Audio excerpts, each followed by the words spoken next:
নমস্কার সকলকে, আশা করছি সকলেই ভালো আছো।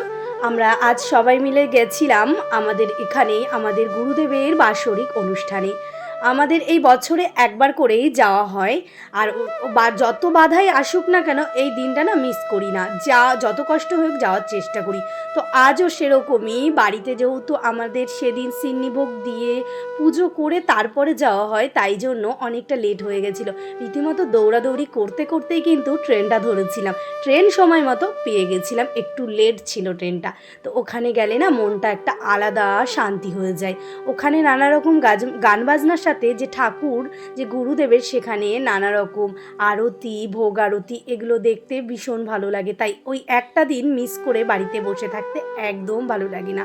আর ওখানে যে যার মতো হরিলুট দিচ্ছে, মানে বাতাসার হরিলুট। তারপরে এইখানে ঠাকুরের দর্শন করতে আসার সময় দেখছি ভোগ আরতির কারণে দরজাটা দেওয়া। তো সবাই আমরা অপেক্ষা করছি ভগবানের একবার ঠাকুরের মুখ দেখার জন্য।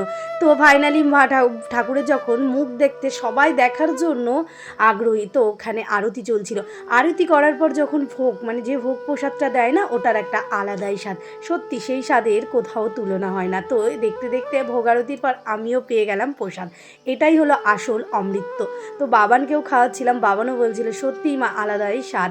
এখানে এই যে বললাম যে বাতাসার হরিলুট দেওয়া হচ্ছে, যার যার মনস্কামনা থাকে পূর্ণ হলে এগুলো করেই থাকে। ওখানে না আজ একটা বাচ্চা মেয়েরও অন্নপ্রাশন হয়েছিল।